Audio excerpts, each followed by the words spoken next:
First at 11, an Eyewitness News exclusive. An Exeter police officer's family reacting after his ex-wife was found guilty today of murder.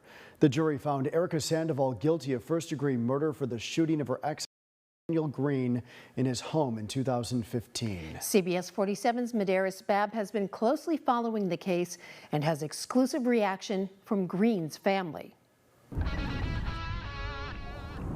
The South Valley jury finding 38-year-old Erika Sandoval guilty of first-degree murder for the death of her ex-husband, Daniel Green. The Green family thanked the jurors, the district attorney's office, law enforcement, and all of their friends and family for the last decade of support. We, the jury, find the defendant guilty as charged in count 1 of the information of murder in the first degree. Erika Sandoval held her attorney's hand as the South Valley clerk read the verdict from the jury.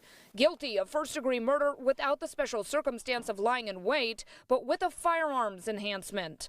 Our station caught up with one of the jurors who did not want her face shown on camera.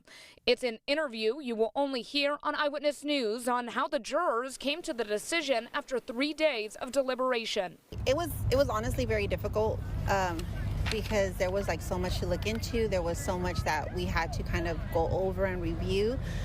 But I think what actually closed it for us was the fact that we went back through her confessions and actually looking at it and being able to clearly hear it as compared to hearing it in the courtroom made a difference.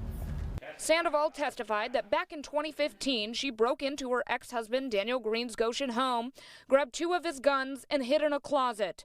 When the Exeter cop returned home, she shot him several times in the bathroom. Green's family broke down in tears when they heard the final verdict and gave our station an exclusive statement that says in part, quote, 10 years is a long time. It feels like certain parts of our life have been on hold.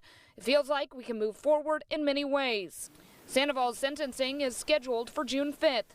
Prosecutor David Alavezos was seeking the death penalty, which is now off the table since the jurors did not find her guilty of the special enhancement lying in wait. But for the most part, we're very happy with the verdict that the jury reached, particularly because we've always known that this wasn't a death penalty case. We have sought tirelessly to make sure that that part was told, and I think that that was heard loud and clear today, that this never should have been filed that way to begin with.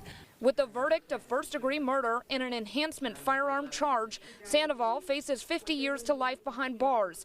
But that does not mean that she will serve the entire time.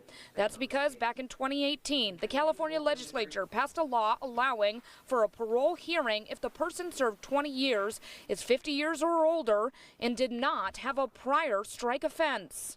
They are eligible for parole at age 50. So the family has to go to a parole hearing in about 12 years, and I don't like that. Sandoval's attorneys do plan to file a notice of appeal once the sentencing is finished. Reporting from Porterville, Medeiros Babb, CBS 47 Eyewitness News.